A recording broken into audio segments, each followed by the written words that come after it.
ہدایت سے متصل ہونا چاہ رہا ہوں. کون بتلائے کہ عبادت کیسے کرنی ہے؟ اگر واقعے کو یاد رکھ سکو، جب ابلیس نے سجدہ آدم سے انکار کیا تو کہا نکل. بھائی سننا، یہ جملہ ہدیہ کر رہا ہوں، نکل.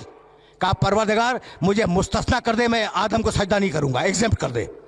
اور وعدہ کرتا ہوں کہ اگر تو نے مجھے مستثنا کر دیا تو میں روئے زمین کی ایک ایک بالش پہ سجدے کروں گا، اتنے سجدے کروں گا کہ تیری زمین میرے سجدوں سے چھپ جائے گی. سن لیا تم نے ابلیس کا جملہ؟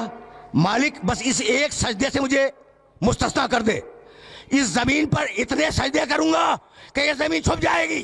جواب آیا عبادتی من حیث ارید لا من حیث ترید.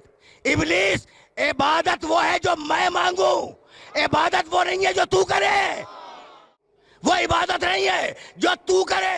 پڑھا لکھا مجمع ہے، سن 8 ہجری میں فتح مکہ ہے، اور پیغمبر کہہ رہا ہے ان پتھروں کو توڑو. تم سے بہتر کون اس جملے کو سمجھے گا؟ سن 8 ہجری میں فتح مکہ ہے، سن 9 ہجری میں رسول کا آخری حج ہے. سن 8 ہجری میں کہا پتھروں کو توڑو، سن 9 ہجری میں کہا اس پتھر کو چومو.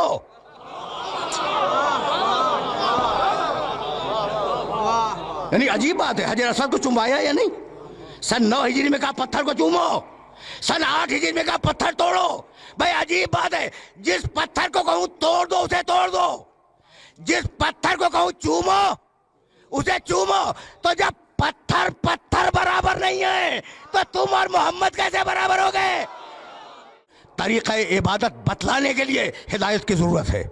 یہ قوم عاد کے لوگ، یہ قوم سمود کے لوگ، یہ فرعون یہ سرکشی کر رہے تھے شہروں میں، ہم نے انہیں تباہ کر دیا. الذین طغوا فی البلاد، یہ طغیان کر رہے تھے. ٹھیک، یہ یاد رکھنا سورہ والفجر. اور اب سورہ والشمس میں کہنے لگا کذبت ثمود بطغواہا،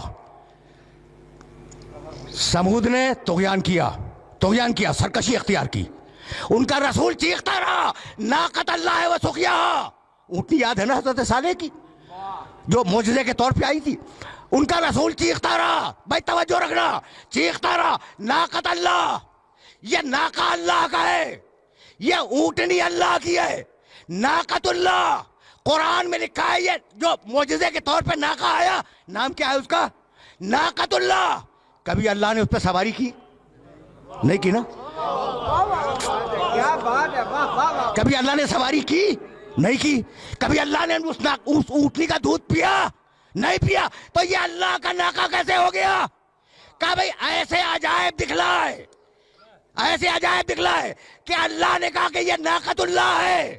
تو ناقۃ اللہ تو سب کی سمجھ میں آ گیا، ید اللہ آج تک کسی کی سمجھ میں نہ آیا.